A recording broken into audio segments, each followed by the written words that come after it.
What is up, guys? This is your boy Zilla, and welcome to today's episode as I'll be deciding who's going to have the better first year in the next generation of consoles, Microsoft's Xbox Series X or Sony's PS5. But before I do that, please hit that subscribe button, also the notification bell, so you get a notification every time I make a video. Guys, let's get this because the console wars are about to start off again.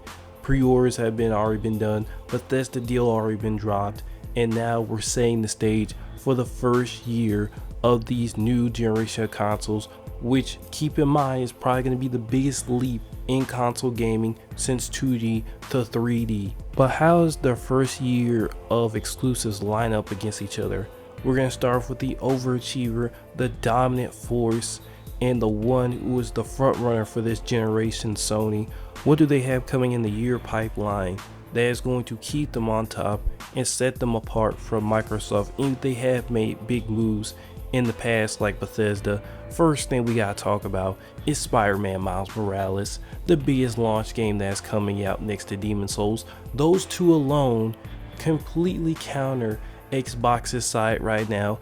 Even though Miles Morales is going to be on the PS4, the PS5 version looks so much better than the original PS4, and even the remaster looks absolutely amazing with the new actor. Even though I love the old actor better, the new actor still looks absolutely incredible. Miles Morales looks absolutely incredible, and the different improvements in that game I think are going to be good enough we won't even be talking about Xbox's side when this game's released, because then we have a true next generation game, which is Demon's Souls. Demon's Souls looks absolutely amazing. No game has looked better that's coming out in that window better than Demon's Souls. The gameplay looks great. The loading times on this title is just absolutely unfathomable, how he can go from one area to another with virtually no loading screens at all. Then we have Ratchet and Clank that looks absolutely amazing, blew everybody away like a month and a half ago. And then on top of that, we have Final Fantasy 16 coming in 2021, a great pickup exclusive for Sony. I mean, I just can't say enough. You would think that a mainline Final Fantasy game would maybe be a timed exclusive, but no, they got the full exclusive rights to Final Fantasy, which is huge. And then not only to mention that, they have Destruction All-Stars at launch. They have Kena Bridge of Spirits, even though that's kind of a cross-generation game. Gran Turismo coming. Quantum Error, Deathloop, Ghostwire Tokyo. And let's not even forget about Project Athia, another Square Enix exclusive only coming to the PS5, being built around that SSD. Returnal coming sometime in 2021. I mean, they're just running the gauntlet at this point as terms of comparison of content, and we haven't even gotten to the two big ones yet, and also Godfall. I mean, nobody really cares about that. But this exclusive, these two exclusives are Horizon Zero Dawn 2, and that game is going to be huge. Even though it's coming to the PS4, that game is going to, I think, take good advantage of the PS5 from an open world perspective. Then on top of that, God of War Ragnarok coming at the end of the year. Guys, I don't have to tell you this, and all the exclusive content has not even been announced. This is the starting line, okay?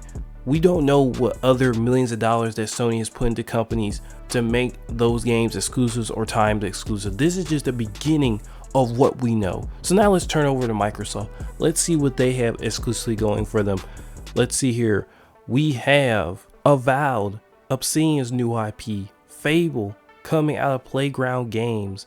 I mean, we have Everwild coming out of Rare, the Initiative's Perfect Dark reboot game that's still being rumored, and then we have State of Decay. The funny thing is, none of these are coming in 2021. Guaranteed, none of these games you will be seeing in 2021. So let's actually get what's going to come out in 2021 for Microsoft. And first, we got to start off with Halo Infinite, which is probably going to come out holiday season 2021 for Halo's 20th anniversary. And the other big time Xbox game that's going to come out is probably Starfield. It's most likely at the end of its development cycle. These two games can swap any position. One could come out March 2021 unless Halo is in deep trouble and they're planning to delay it again until holiday 2022 to make sure it's quality. I mean, if it is probably done around that time, March 2022, November 2021. These games could change spots, but I guarantee those will be ready unless something is wrong with Halo, which Halo will be pulled back to later in 2022. And after that, we have, Crossfire X, Bright Memory Infinite, Exomecha, Stalker 2, The Medium, Warhammer Dark Tide. Let me just stop because this junk isn't even close. Half of these aren't really true exclusives, more they're timed exclusives. And do you really want to hear me for the next 3 minutes talk about the gunk or the Ascent? No, you do not. So let me just go ahead and get to my conclusion.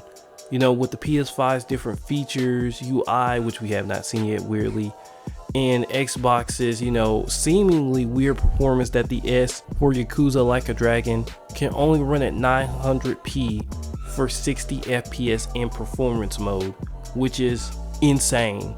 So things are not really looking good for Microsoft. I had to give my true opinion. PlayStation about to run a train on Microsoft because in the first year they basically have nothing. Half of those games are going to be on PlayStation and the exclusives are just not coming. They're still in development. Bethesda and Microsoft kind of have the same timeline, so they're going to have to push some projects back in different years to achieve their goal of having a AAA game every quarter. But it is not looking good for Microsoft. And the only good thing we've gotten this whole generation out of Microsoft is the purchase of Bethesda. I want y'all to think about that. This has been the best Gojira in gaming news. Sign off, guys. Make sure you hit that subscribe button and also comment below what you think. See you guys later.